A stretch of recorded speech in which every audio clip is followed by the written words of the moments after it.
aqui são as regras do compliance. Ou assim, a gente não pode... Já aconteceu comigo numa audiência da pessoa chegar e falar, não, eu não vou fazer isso por conta do compliance. Isso é culpa do compliance, né? Que nem sistema, né? É culpa do sistema ou é culpa do compliance, não é isso?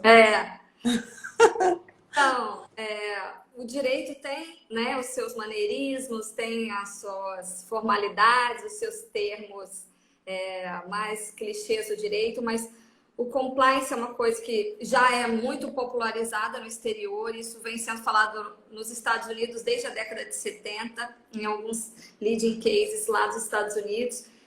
E embora no Brasil seja uma novidade pela formalização do compliance, né, pelos instrumentos legais de compliance que nós temos hoje, a gente já fazia compliance e não sabia. Para uma empresa funcionar, para ela ter a governança dela estabilizada, ela tem que atuar com conformidade e com governança, né? Isso é uma regra, é como sustentabilidade. Hoje, as empresas não podem funcionar só em cima do aspecto financeiro. A sustentabilidade, ela se baseia num tripé, que é a parte social e a parte ambiental. E assim também o compliance. Então, mais que uma palavra bonita, eu vejo todo mundo, para definir compliance, ficar traduzindo, né? Como o dever ser, como a conformidade, mas o compliance, ele extrapola os aspectos legais.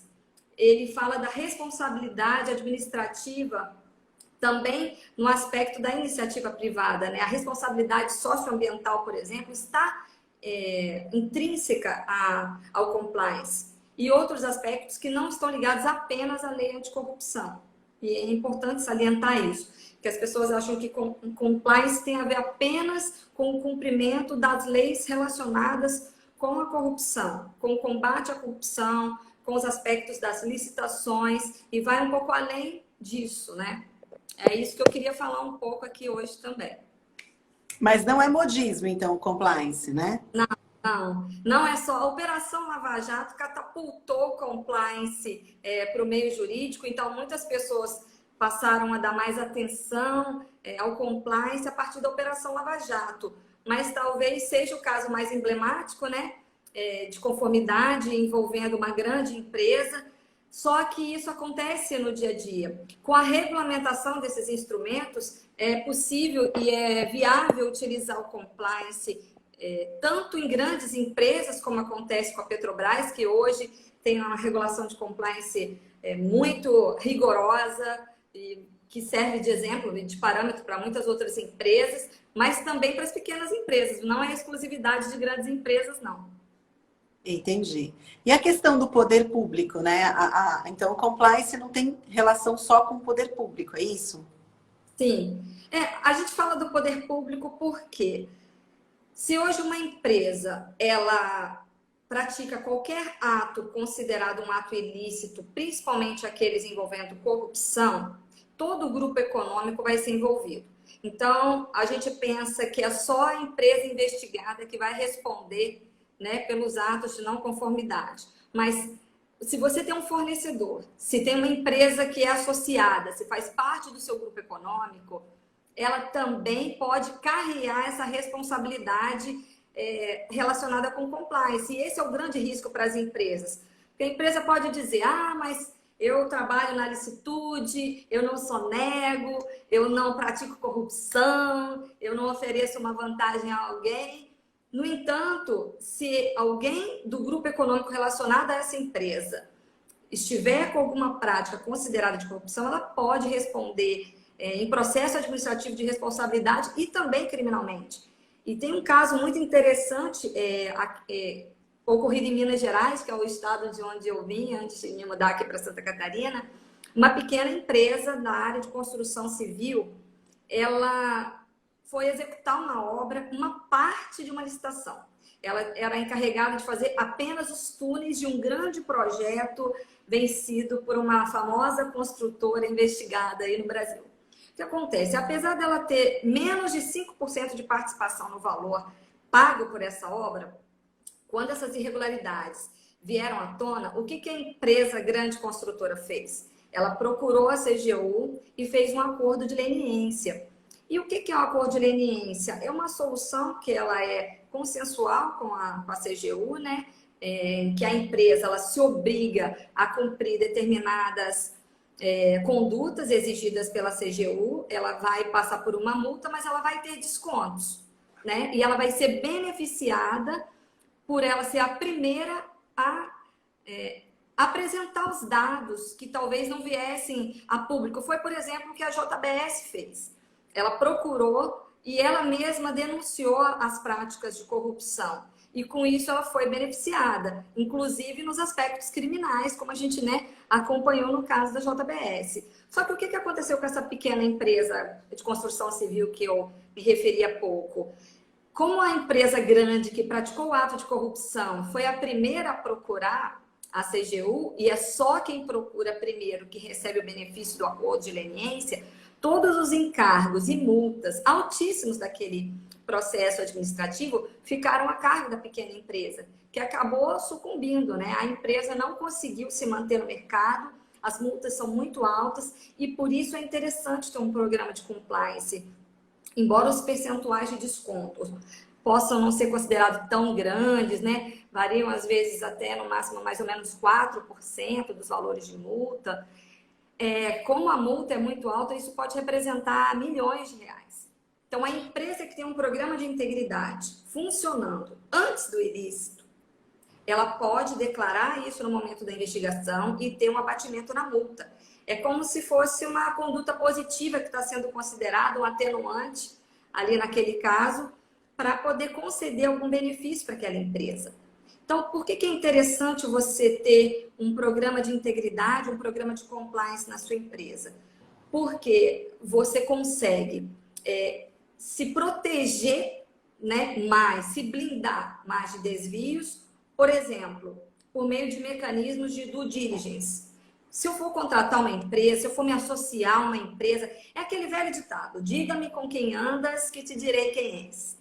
Eu não posso simplesmente fazer um contrato com uma empresa, me tornar sócia ou mesmo contratar um fornecedor e dizer, mas eu não sabia que ele era corrupto. Só que eu estou me beneficiando do ato corrupto dele. Se a minha empresa está prosperando com o trabalho de uma empresa que atua de maneira corrupta, eu, de alguma forma, estou tendo proveito nesse ilícito. Então, é assim que os órgãos de fiscalização entendem que você tem o dever de procurar saber, né, que é o que significa até o due diligence, né, que você seja diligente na escolha de com quem você está se relacionando para não se associar a um grupo que esteja envolvido em corrupção.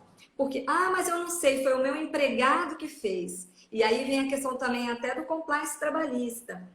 Recentemente aconteceu um escândalo de um funcionário que era do setor de RH e que pegava os currículos e ficava lançando para o alto, zombando das pessoas que enviaram aquela proposta. E a empresa respondeu, mesmo ela não tendo sido conivente com aquela prática. Por isso ela tem que se respaldar com seus colaboradores. E de que maneira que ela pode se respaldar com seus colaboradores? Treinando. Esses treinamentos eles têm que ser anuais, eles têm que ter alguma forma de avaliação para demonstrar que aquele compromisso ele foi entendido, que aquela informação foi compreendida, né, e que aquela pessoa apreendeu aquele conteúdo, não só assistiu um vídeo que está lá passando enter, né, como a gente faz com muitos contratos aí na internet. Ela tem que realmente comprovar que ela sabe aquilo que está sendo ministrado, e isso tem que ser regular. Porque a empresa demonstra que ela não só tem uma conduta ética e proba, porque a transparência é um dos pilares da governança. E isso tem relação não só com a parte reputacional, que é essencial para a sobrevivência de qualquer empresa. A gente vê hoje grandes empresas, como aconteceu, eu posso mencionar, porque são casos públicos, né? Como aconteceu com a Vale, uma mineradora que tem uma reputação de décadas, né, consolidada sua marca no mercado internacionalmente e que viu a sua reputação ruir pelas práticas que ela teve de não conformidade.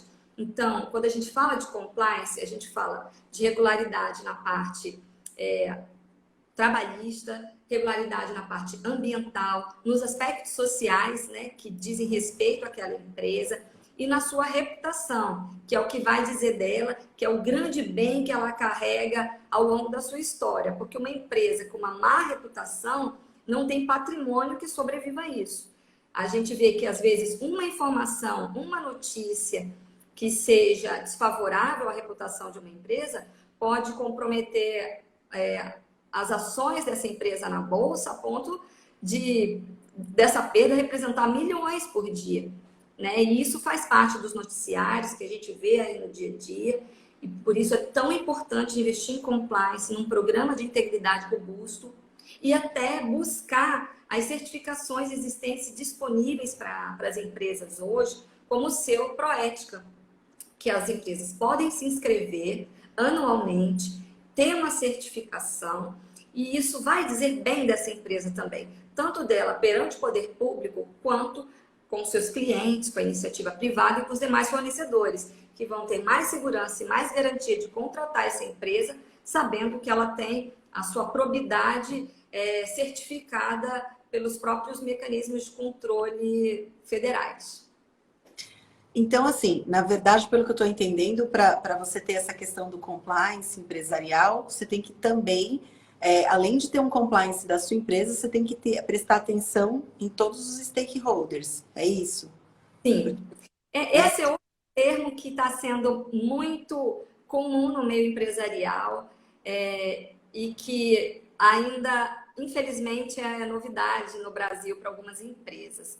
Por quê? Se você quiser pegar um financiamento internacional, qualquer grande negócio que hoje tem um dinheiro de bancos internacionais, como Finvera, como o próprio Banco Mundial, né? Os grandes empreendimentos, eles buscam recursos internacionais.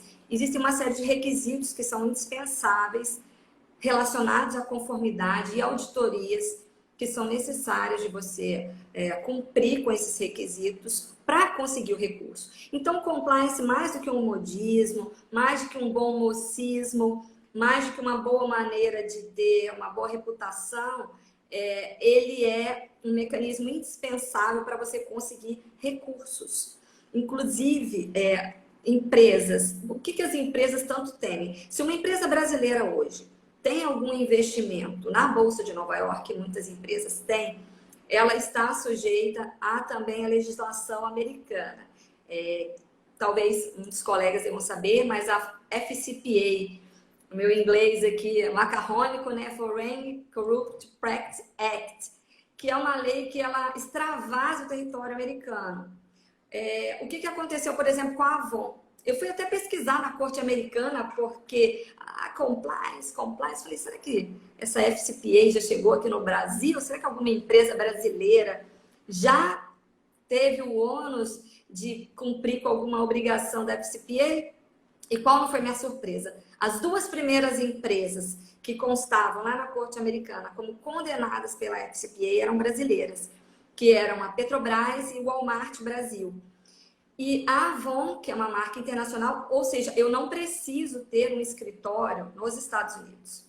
Se eu tenho dinheiro, se eu sou uma empresa americana sediada no Brasil, ou se eu tenho uma empresa brasileira com investimento na Bolsa de Nova York, eu estou sujeita à legislação da FCPA, podendo pagar multas milionárias, como a Petrobras pagou e como a Avon pagou na China. A Avon, com um escritório na China, sua indústria na China, teve que pagar uma multa milionária por violar a lei de corrupção dos Estados Unidos.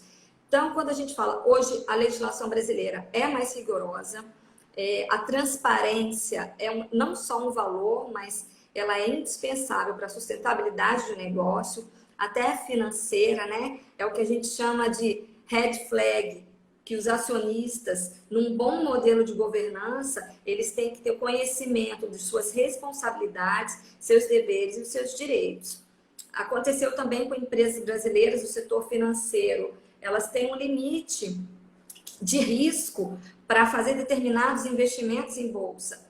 E se esse limite não fica claro para os acionistas, né? Se não tiver uma red flag, que é algo que faça com que aquilo seja evidenciado para o conselho diretor de uma companhia, porque imagina, eu sou presidente de uma empresa, Às vezes o presidente de um país não consegue ter controle sobre todos os dados de tudo que está circulando. Imagine de uma corporação, que às vezes é transnacional.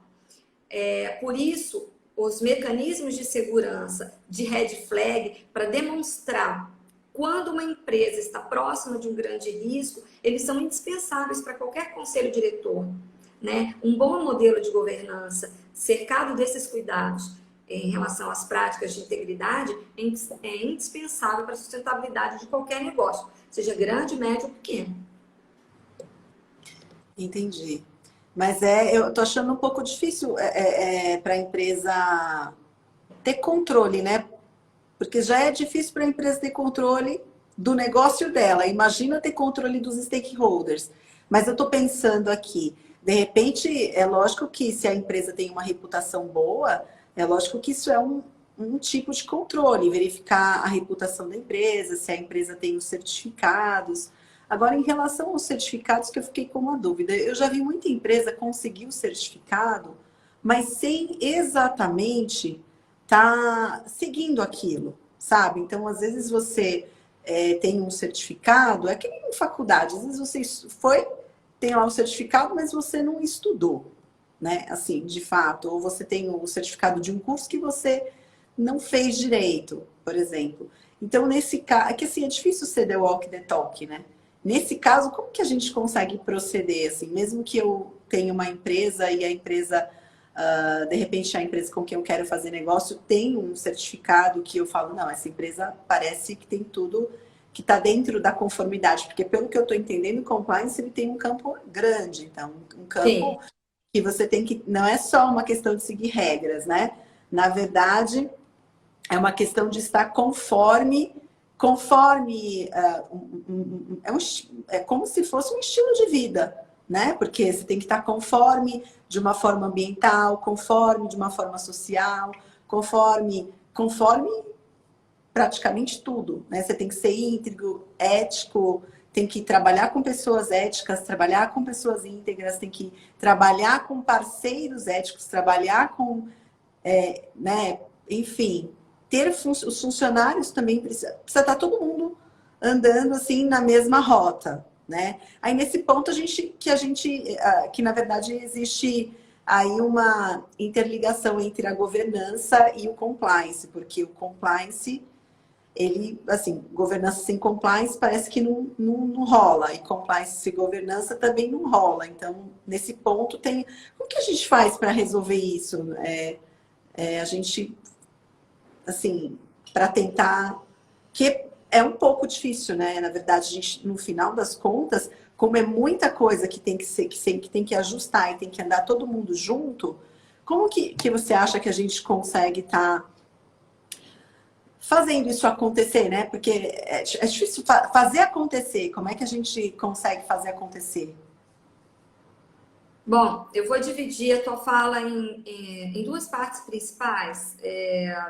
Primeiro, assim, integridade é algo difícil, né? Às vezes, num país, a gente vê, mesmo com toda a legislação, com o vade-mecum gigante, com a quantidade de leis que nós temos, é difícil a gente garantir a probidade dos nossos legisladores, dos nossos políticos, e isso acontece também com as nossas empresas, né?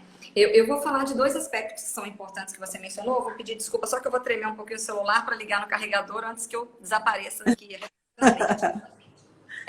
O que acontece? Primeira coisa, é importante em relação aos parceiros que você chama para o negócio.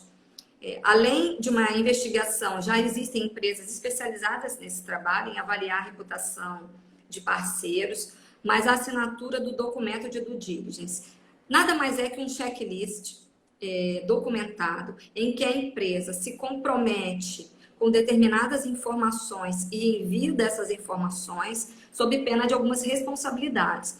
Ou seja, a empresa parceira vai assinar um termo se responsabilizando por alguns aspectos relacionados à integridade e também de seguir o plano de integridade da empresa a qual ela está se vinculando. Então, eu tenho meu programa de integridade, eu tenho meu planejamento, e aquela empresa que se agrupa né, a minha questão societária, que passa a ser minha fornecedora, ela assina esse documento e se compromete a seguir os valores que eu estou, enfim, pactuando ali da minha empresa naquela relação. Então, esse é um primeiro ponto e isso é fundamental hoje, principalmente pelo aspecto financeiro, porque assim como aconteceu com o cinto de segurança, o cinto de segurança é para salvar a nossa vida. Todo mundo devia usar sem que alguém precisasse criar uma lei para isso, sem que se precisasse criar, inclusive, uma punição para isso. Mas, infelizmente, precisa.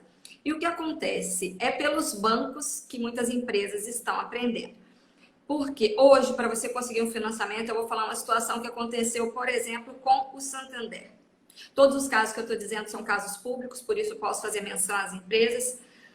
Mas o Santander, ele financiou um projeto na Amazônia e esse projeto tinha graves problemas ambientais, de práticas de crimes ambientais. E o que aconteceu? A penalização veio não só para a empresa, como também para o banco, que era corresponsável naquele projeto como financiador.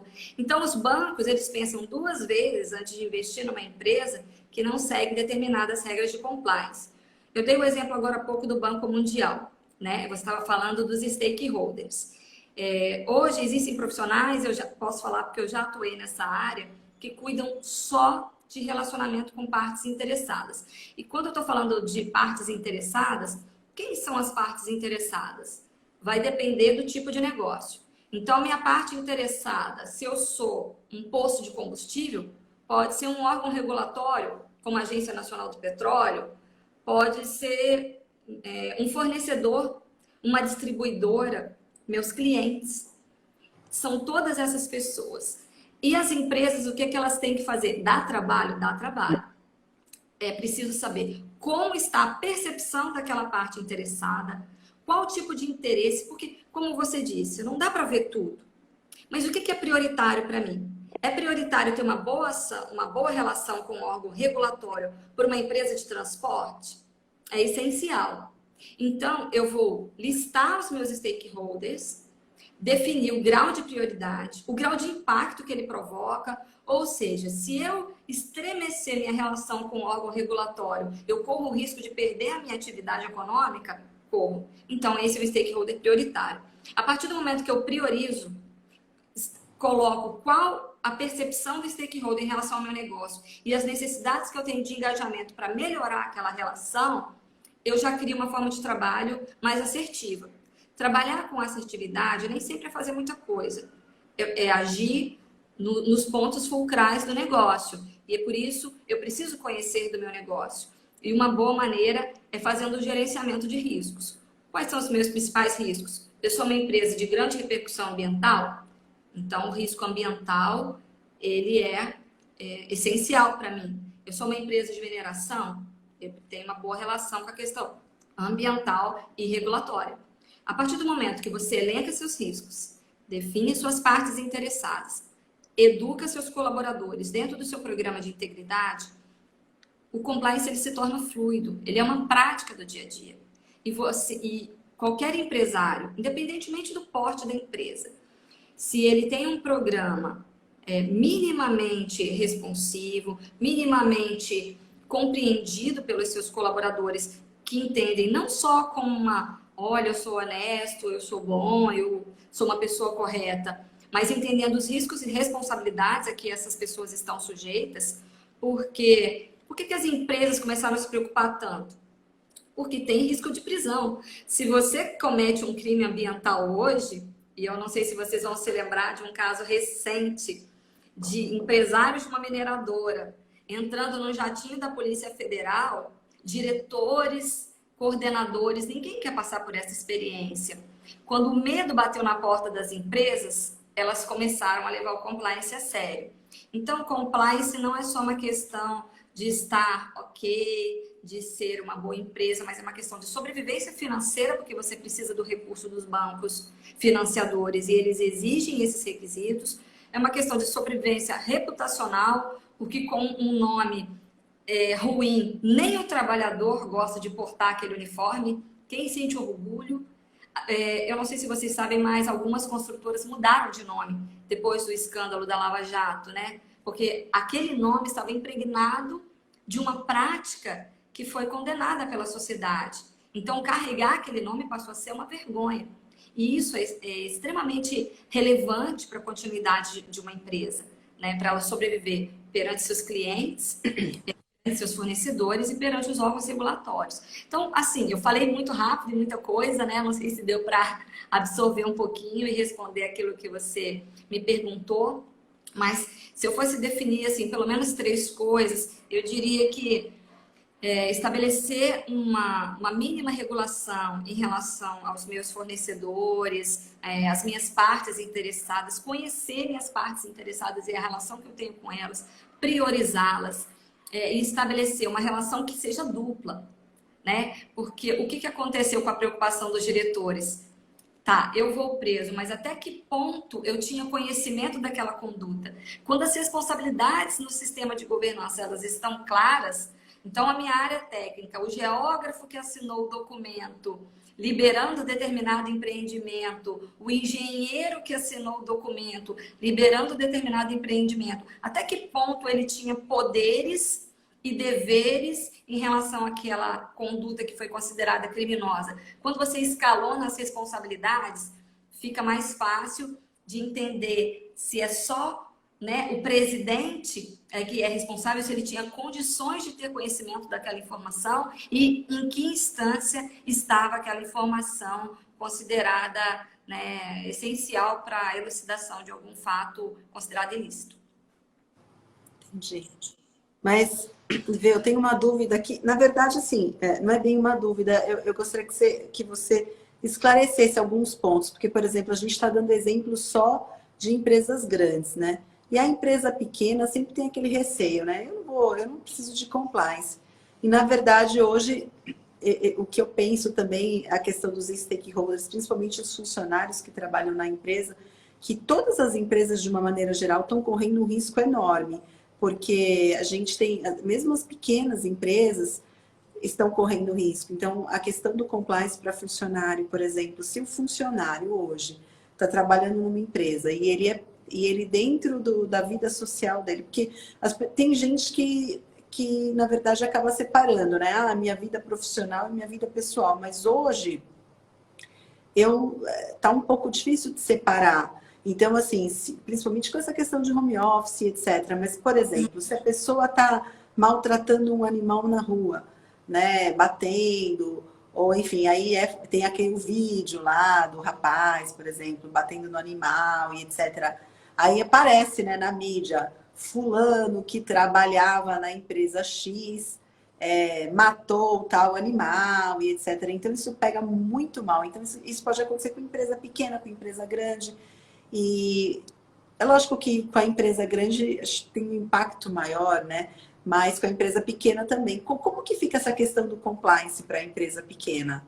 Porque a pessoa pensa, ah, não, minha empresa é pequena, não precisa de compliance, né? O pessoal pensa assim, né?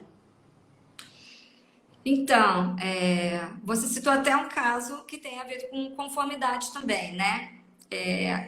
Quando a pessoa ela está portando o uniforme da empresa, a conduta daquele colaborador, a gente já teve casos, por exemplo, de empresas em que haviam pessoas fazendo espionagens em restaurantes próximos da empresa, porque as pessoas durante o almoço comentavam assuntos relacionados ao negócio. Então, muitas das informações eram extraídas de conversas informais.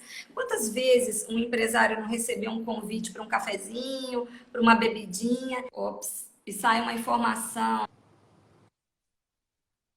importante de uma maneira informal? E até que ponto a diretoria daquela empresa tem conhecimento que aquilo está sendo repassado? Por isso, o treinamento dos colaboradores ele é essencial. Os maus tratos com animais. A gente já viu supermercados grandes, de grandes redes, fecharem as portas por causa disso. Pela conduta com clientes, pela conduta com animais. Então, a primeira questão é a transparência. A empresa ela não pode, a comunicação ela é intrínseca ao compliance. Por isso que o compliance é uma atividade que ela não é somente jurídica, ela é interdisciplinar, ela vai envolver diversas áreas relacionadas numa empresa, sobretudo a de comunicação. Porque, primeiro, O que diferiu da situação ocorrida em Mariana para a situação ocorrida depois em Brumadinho? A resposta rápida.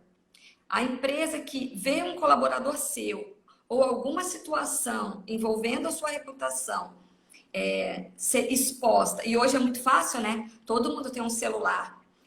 A empresa grande, a empresa pequena, ela está sujeita à conduta de colaboradores que podem comprometer seriamente o negócio, a reputação daquela empresa e até trazer implicações legais e reação dos clientes, né?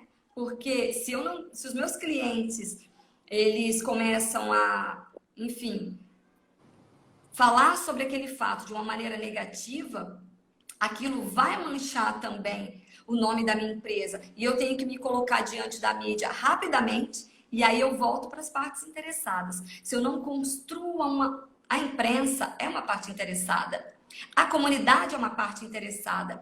Se aqueles que me conhecem sabem que aquela é uma conduta única, porque eu tenho uma relação com eles no dia a dia, aquilo pode ser relevado, aquilo pode ser compreendido, porque eu estabeleci a relação antes do conflito.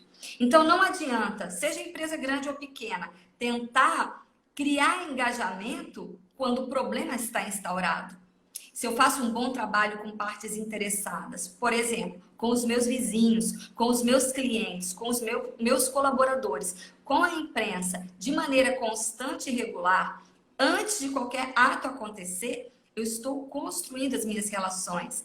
E aí, a minha boa relação com a imprensa, ela vai falar alto no momento em que uma crise aparecer. Porque se eu procurar um jornalista, e eu posso falar com propriedade, que eu sou jornalista há 20 anos, se eu vou procurar um jornalista no momento em que a minha empresa está exposta, dificilmente eu vou ter qualquer tipo de compreensão em relação àquele fato. Porque é só no momento da crise é que eu expulso a minha empresa e a sua boa conduta. Essa minha boa conduta ela tem que ser exposta e trabalhada junto da sociedade regularmente, para não ser uma mera estratégia comercial, né? Então, os treinamentos são o segundo ponto.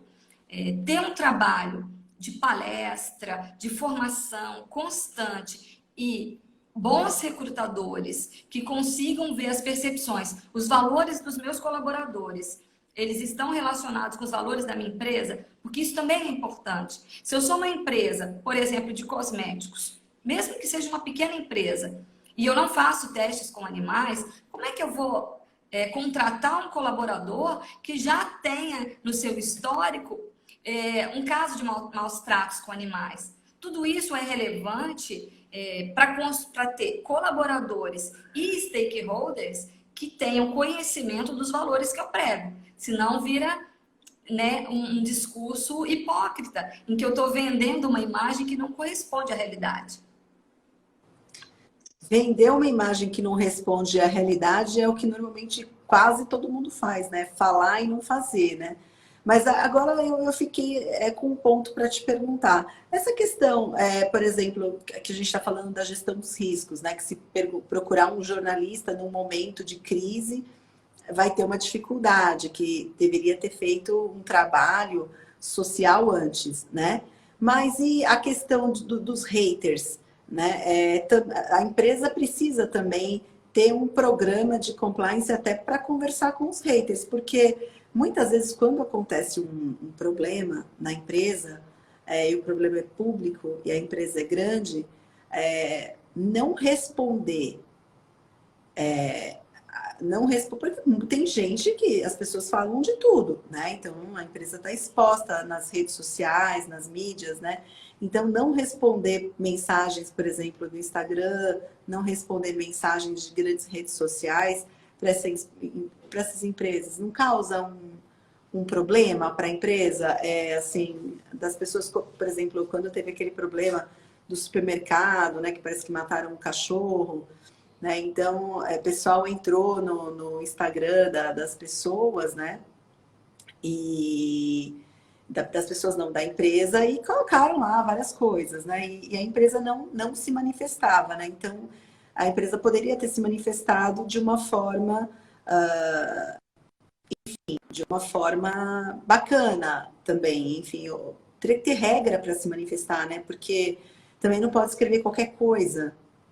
Tem que ter, assim, pensar no que escrever, né? Então, como lidar com os haters também é uma questão de conformidade, de regras, de saber também porque muita gente acha que a questão do direito é só a questão, assim, de fórum. E, na verdade, assim, saber o que falar também é uma questão, assim, que vai te posicionar de uma forma menos problemática, né? Enfim, não sei, porque não responder é um problema, né? Ou responder qualquer coisa também é um problema, né? É por isso o seguinte, quando eu falei de escalonamento, o primeiro passo que uma empresa deve dar é a construção das políticas. Ela precisa estar preparada para a crise. O que eu vejo é que muitas empresas não fazem gestão de crise. Elas esperam a crise acontecer para todo mundo sair desesperado, se descabelando. Mas se você tem um programa de gerenciamento de crise, eu posso dizer porque eu vivi uma experiência numa grande empresa em que aconteceu um pequeno incêndio, mas que gerou um certo pânico. E o que se percebeu? A empresa tinha brigadistas? Ela tinha. O incêndio aconteceu no horário do almoço. E naquele horário não tinha ninguém na escala de brigadistas na empresa. Então, o que acontece? É por isso que eu digo que estar em compliance é muito além de conformidade legal. Se eu apresentar um papel dizendo que eu tenho X brigadistas, de acordo com a quantidade de colaboradores da minha empresa, do porte, do grau de risco, eu vou estar correto. Mas o meu plano de emergência funcionou? O meu gerenciamento de crise funcionou? E o que prevê o gerenciamento de crise? Quem fala na crise? O que fala na crise? Isso tem que estar escrito e descrito e compartilhado, porque não adianta o presidente da empresa saber e a pessoa da portaria que aciona um alarme de incêndio não saber. Ele tem que ser amplamente o único programa de compliance que funciona é aquele que é compartilhado entre todos os colaboradores. Seja o da portaria, seja o ascensorista, seja a pessoa da limpeza, qualquer pessoa da empresa tem que conhecer o programa de integridade da empresa, tem que conhecer o programa de gerenciamento de crise. Algumas empresas, por exemplo, tem uma área lá que ela foi pensada para, no caso de emergência, as pessoas se deslocarem para lá. Aí as pessoas, na hora de uma emergência, elas entram em pânico. E se tudo não tiver sido, se você não tiver feito um simulado de emergência, um treinamento ostensivo daquelas pessoas, tudo que está no papel, todo o cumprimento legal, toda a certificação que eu conseguir, vai por água abaixo. Então, o compliance, ele está relacionado à formação de pessoas. Quando você forma pessoas, eu vou falar para o meu colaborador, a nossa política da nossa empresa não admite maus tratos a animais. Qualquer colaborador envolvido em prática de maus tratos pode ser desligado da companhia. Isso me assegura 100% que nada vai acontecer, mas eu me resguardo. É como a lei, ela não assegura que as pessoas não vão matar, ela não assegura que... Mas existe uma penalidade, existe uma sanção. E a pessoa, ela precisa saber do que é o dever e do que ela está se sujeitando, descumprindo aquele dever. Por isso, o treinamento é uma etapa do compliance essencial, sem a qual ele não funciona. E o gerenciamento de crise.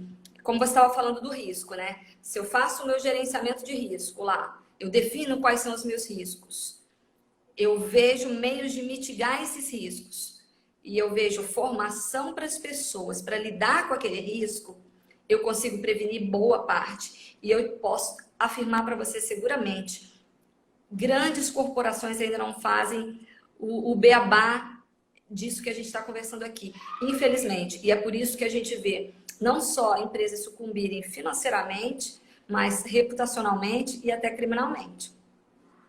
Mas é empresa pequena. A empresa pequena também precisa de compliance. Sim, a empresa pequena, ela tem mecanismos mínimos de atuação para ela poder conseguir ser responsiva em relação ao compliance. O compliance, como a gente estava falando da conformidade, qualquer empresa de qualquer porte, como eu dei o exemplo da pequena construtora, embora ela não tivesse praticado nenhum ilícito, só dela estar associada a um grande fornecedor, digamos que eu tenho uma papelaria, tá? Eu sou fornecedora de, enfim, insumos para uma determinada gráfica. Aconteceu um escândalo na última cidade que eu morei, que é Uberlândia. Se alguém estiver me vendo de lá, vai poder confirmar o que eu estou dizendo aqui. 17 vereadores de Uberlândia, se eu não me engano, foram afastados por um escândalo envolvendo gráficas. Eram pequenas gráficas. Eram pequenas gráficas, né, que faziam impressões de materiais e emitiam notas fiscais para a Câmara de Vereadores de Uberlândia. O Ministério Público investigou. Isso trouxe implicações para as pequenas gráficas. Isso trouxe implicações para aqueles vereadores que foram todos afastados. E fora a proibição de contratar com o poder público, né, que é uma das sanções previstas, né, numa investigação desse tipo. E a gente sabe que muitas dessas empresas, elas dependem da contratação do poder público até para sobreviver. Então, existem programas que eles são simples, mas eles são assertivos de compliance também para as pequenas empresas. E eles são essenciais para a sobrevivência delas. Talvez até mais do que para uma grande, que tem recurso para sobreviver numa crise. E às vezes uma pequena, basta um tombo para que ela não consiga mais se levantar. Mas, então não é opcional o compliance. Compliance não é opcional. Compliance é uma forma... Não é também uma recomendação, é um dever. É um dever. É um dever, está ligado também às práticas de governança. A gente vê né, no mundo afora uma importância dada a esse assunto ainda muito mais relevante do que no Brasil, infelizmente. Mas eu vejo que a gente caminha para isso inevitavelmente. Como você disse, não porque seja uma recomendação, não é aquilo que a gente estuda na faculdade de Direito de Kant, do dever ser. Não, é um imperativo de sobrevivência. É um imperativo de sobrevivência financeira e reputacional e de relação com o cliente, né? Então, as práticas de compliance, elas vão desde ações muito simples, como, por exemplo, ter um saque. Ter um canal de atendimento ao consumidor é uma atitude de compliance. O compliance, ele não é só esse nome complicado. São várias práticas adotadas que garantam a transparência, garantam a lisura em relação ao cumprimento de determinados deveres. Então, é muito mais simples do que o nome tenta fazer crer. E é caro para a empresa pequena? Porque sempre me perguntam isso, né? Ah, é muito caro, minha empresa é pequena, ah, minha empresa não precisa disso. Bom, depende do que a empresa considera caro. Eu acho que caro é tudo aquilo que extrapola os valores que realmente estão em conta naquela situação. Eu acho que caro é fechar as portas. A gente está vivendo uma pandemia que todo mundo precisou se reinventar para sobreviver, né? E eu acho que a conformidade é que nem uma goteira pingando. Às vezes você quebra um galho ali, você coloca uma tampinha, mas se você não conserta aquele vazamento ao longo dos anos, aquele rombo pode fazer com que o seu negócio ele não se sustente. Então, existem práticas que são mais simples, né? Não são tão robustas como das grandes empresas, que têm que se preocupar com legislações internacionais, com ações um pouco mais complexas. Mas existem algumas práticas simples que podem e devem ser adotadas pelas pequenas empresas e que, no final das contas, quando for colocar na ponta do lápis, o gerenciamento de risco, o levantamento de partes interessadas, o treinamento de colaboradores, se você for pensar, você treinar um trabalhador, ter um problema com um trabalhador, demitir um trabalhador, às vezes sai muito mais caro do que investir em compliance. Pensa o quanto que custou para aquele supermercado uma atitude de um colaborador. Então, às vezes, aquilo pode representar o futuro do negócio. Então, eu arrisco a dizer, assim, com muita tranquilidade, que compliance não é caro. Eu acho que o fato de ser um termo novo assusta muito mais, afasta um pouco as pessoas, mas que quando elas realmente entenderem o que Deu uma travada, você falou assim, eu me arrisco a dizer que compliance não é caro, aí deu uma travada. Ah, desculpa. O que eu estava dizendo é que, considerando os riscos de uma única atitude, de uma única conduta, de uma única prática que a empresa possa fazer, o compliance ele não é caro, porque às vezes uma medida simples, mais assertiva, ela pode reduzir os custos de uma empresa. Então, eu contrato uma consultoria de compliance, eu tenho um diagnóstico, eu tenho um parecer sobre a atuação da minha empresa, os principais riscos. Eu falo muito disso em relação ao orçamento. Eu vejo que a empresa, na hora dela fazer o orçamento dela para o ano seguinte, ou dela fazer o cálculo dela do orçamento, às vezes ela vai escalonar os valores que ela vai gastar de uma maneira que ela poderia otimizar muito mais esses recursos. Se eu priorizo, se eu sei o que é essencial para eu preservar a minha empresa, para eu potencializar o meu negócio, o meu investimento vai ser muito menor. Ou eu vou colocar o meu dinheiro no lugar certo. Então, o diagnóstico ele é essencial para o meu recurso ser bem empregado. E aí, a empresa, em vez de estar gastando, ela está economizando. Ela pode estar gastando muito, por exemplo, com turnover, com gente entrando e saindo, entrando e saindo, entrando e saindo. Se eu tenho um bom trabalho de recrutamento, se eu tenho valores e a pessoa, eu vejo que os trabalhadores, eles não querem só bons salários, eles querem se alinhar à proposta daquela empresa. É muito ruim trabalhar numa atividade da qual você não se orgulha, da qual você se envergonha, né? Então, quando você alinha os valores dos seus colaboradores, os valores da companhia, isso também vai implicar em melhores resultados, porque as pessoas vão trabalhar mais felizes, vão ter suas funções mais claras, né, mais estabelecidas, inclusive com as sanções mais claras, vão evitar desperdícios e gastos com fornecedores que poderiam oferecer risco. Eu vejo que o compliance, na verdade, é uma economia e não uma despesa para a empresa. É investimento, na realidade, né? É investimento, né? É um investimento que pode ir numa grande redução de custo. Na realidade, o compliance ele é uma forma de vida, né? É um estilo que a empresa tem que ter, todo mundo tem que ter, e pelo que eu vi, a empresa também tem que ensinar as pessoas a ter, não é isso? Porque não há, né, as pessoas precisam ter também, não é todo mundo que tem, né? Você na verdade, você tem que fazer todo ano, tem que renovar, né, o curso para o funcionário, ou renovar ou solicitar novos certificados para os stakeholders, não é isso? Não é uma coisa, não, vamos comprar aqui, fazer aqui e acabou. Hoje em dia, existem softwares de compliance e também a empresa contratando um serviço de compliance, um treinamento, por exemplo, ela pode fazer por EAD. E aí os novos colaboradores, eles são treinados, tem uma renovação do conteúdo, mas todo ano ele refaz aquele curso. Então, assim, tem maneiras de diminuir custos, né?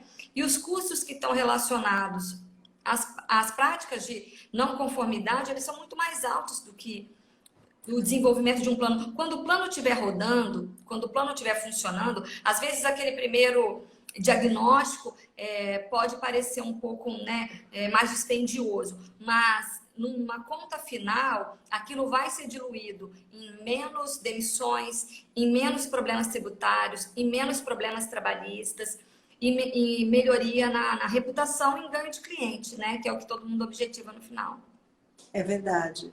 O compliance, na verdade, é um modo, né, que a empresa tem que se comportar e que, na verdade, os funcionários, todo mundo tem que se comportar de uma maneira próxima, né? Está ali, são consortes, né? Todo mundo vai seguir a mesma sorte, não é isso? Sim. Para dar certo, né? Então, tem que fazer acontecer, né? A questão é essa, né? Implantar cursos, né? Implantar regras, estabelecer estratégias, objetivos para que dê certo, né? E aí tem várias ferramentas para isso, né? Tanto tecnológicas como não tecnológicas, né? No EAD, assim, o EAD o pessoal está fazendo... Eu acho interessante esses cursos de EAD, né? Que, na verdade, muita gente estava clicando no curso de EAD e estava deixando rolar lá, né? E não estava fazendo a aula, né? Enfim, o procedimento. Mas agora parece que você tem que gravar. Grava um vídeo, manda uma mensagem, fala isso, fala aquilo. Agora já ficou mais interativo o EAD, né? No caso do compliance, o que acontece? estava desenvolvendo um software de compliance, né? Com toda a legislação, com toda a documentação necessária para se uma empresa vier a ser investigada, o que ela precisa apresentar no caso de um processo de responsabilidade, né? Que ela venha a se envolver. Que eu chamo, né, de um rol de documentos que ela precisa ter de pronto, porque o que acontece? A empresa que vier a ser fiscalizada, ela tem que ter esses documentos prontamente e atualizados e com data de validade, ok. Então, eu tenho que ter evidência de tudo. Eu brincava lá na empresa, todo mundo implicava comigo, porque eu falei, gente, isso é coisa de advogado. Tudo que eu faço, eu tenho prova. Então, eu vou fazer uma reunião de... tudo eu tenho prova. Eu tenho foto, eu tenho vídeo, eu tenho ato, eu tenho... Mas seu coração não é peludo, né, Vê? Seu coração não é peludo, não é? Continua vermelho ou não? Ou tá preto já? Não, não. Mas eu continuo assim, bem... Porque eu acho o seguinte, né? Tem uma frase antiga que é de Minas, que eu aprendi, que é o seguinte: malandro é quem anda certo. E se você tem como não só andar certo, mas provar que você andou certo, você ganha mais. E o que é interessante? Não basta a pessoa fazer o treinamento de compliance, ela precisa fazer uma provinha que tem no final, identificando cada colaborador.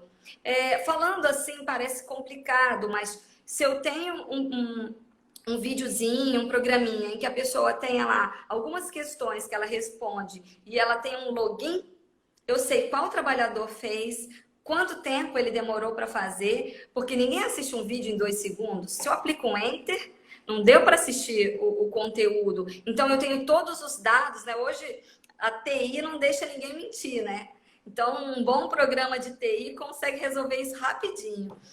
E a pessoa fazendo a provinha, eu tenho quando ela treinou, né? Quanto tempo ela levou e a nota que ela tirou no final. Ou seja, que ela realmente aprendeu aqueles conteúdos. E eu posso realizar eventos, né? Tem algumas empresas que fazem um dia de compliance, que é muito bacana, em que todo mundo para a empresa para falar daquele assunto, e eu posso reunir evidências, publicações na mídia, ganhar mídia positiva na imprensa. Então, assim, tem toda uma programação, alguns atos que a pessoa deve praticar para ela não só ser compliance, ela também ter comprovação de tudo aquilo que ela está fazendo dentro do compliance. O que eu vejo hoje, assim, que eu tenho vivenciado aqui, é assim, as empresas, elas realmente não têm essa ideia de compliance, né? E não tem também uma ideia de que o outro pode dar problema para ela. Então, a gente tem alguns processos aqui que a empresa não foi, assim, aspas, né? Como eles falam, culpa, né? Não foi culpa da empresa. Você tá me ouvindo? Que tá meio assim... Eu acho que travou o seu vídeo. Agora voltou. Você tava me ouvindo? Alô? Agora você tá me ouvindo. Alô, tem alguém aí? Tem alguém aí, Verônica? Ah, então tá bom. Houston? Então, que eu tava conversando assim. Algumas empresas, elas... Ixi, falhou. Olha lá, ó, tá rodando. Ai. Peraí que eu vou... Voltou? Então, algumas empresas têm essa dificuldade de entender que essa questão da responsabilidade solidária, né? Então, de ter... pelo menos é o que o pessoal fala aqui pra gente, né? Ah, mas isso não tem nada a ver comigo. Isso daí é responsabilidade da outra empresa. Eu não tenho absolutamente nada a ver com isso. Inclusive, tem empresas... Essa é uma questão que a gente precisa realmente pensar. Porque tem empresa... Quando muitos advogados, quando vão entrar com ação, né? Eles... Às vezes a gente não... tem essa questão assim de... vamos responsabilizar todo mundo. Então, joga todo mundo no polo passivo. Então, colocam lá 5 empresas no polo passivo e aí vamos ver o que dá. Né? Assim, é um comportamento não muito bacana, mas é o que a gente verifica muitas vezes acontecendo. Então, joga lá um monte de empresa e aí uma empresa fala, não, mas isso não tem nada a ver comigo. E mesmo que a empresa né, não tenha nada a ver, ela vai ter que responder o processo, vai ter que entrar no game. Ela é um jogo que ela não queria jogar, mas botaram ela ali, ela tem que jogar até o final. Essa é a verdade, não tem o que fazer, até porque o direito de ação ele é subjetivo, né? Nesse ponto, não teria nada que o compliance pudesse, assim, não teria nenhuma regra para evitar que isso acontecesse, né? Ou teria? Porque é o direito subjetivo, né, de ação. O que a gente vê é uma superjudicialização, né? Só que o que a gente vê algumas empresas é que o Instituto da Mediação e da Arbitragem ainda são também institutos que, por mais que já estejam aí há muitos anos no nosso país, as pessoas ainda preferem as soluções litigiosas. Então, as empresas, algumas empresas já estão procurando câmaras privadas para fazerem, enfim, procedimentos de arbitragem. O compliance, o que ele oferece é resolver de uma maneira consensual muitos problemas, de uma maneira preventiva. A gente está acostumado, como advogada, sempre a litigar, né? A ir para o judiciário. Esse movimento, ele vai tender a uma redução, inevitavelmente. Porque a gente vê a quantidade de processos, o valor gasto, a demora no retorno. Quando os advogados descobrirem que fazer uma advocacia preventiva, né, ela vai ser mais rentável no sentido de que um processo que fica lá se estendendo por 5, 6, 7 anos na justiça até ter uma resolução e que às vezes a empresa não tem nenhuma implicação com aquele caso, como você falou, de muitas empresas no polo passivo. Se eu tenho uma boa advocacia preventiva, igual eu falei no começo do nosso vídeo, com os documentos de due diligence, se eu tenho na corresponsabilidade uma definição no início da relação do que é minha responsabilidade, do que é sua responsabilidade, nós não estaremos juntos no polo passivo. A partir do momento que eu juntar na minha inicial aquele documento, acabou o litígio. Então, assim, quanto mais a gente investir nesse trabalho jurídico preventivo, eu penso que mudando um pouco a chave, que eu acho que isso é muito nosso, de já buscar uma solução judicializada, a gente tem muito a ganhar, né? A empresa tem a ganhar, nós, advogados, nós, operadores do direito de uma maneira geral, temos a ganhar, e os nossos clientes também, tanto em tempo, quanto em desgaste, porque é um processo que gera um desgaste, e também em dinheiro. É verdade. Fê, obrigada por você ter conversado, ter tido esse bate-papo comigo. E vamos conversar depois no privado. Gente, muito obrigada, pessoal da live. E obrigada. Um beijão para vocês. Vocês podem mandar depois que eu, se puder, esclareço. Tá bom, beijão.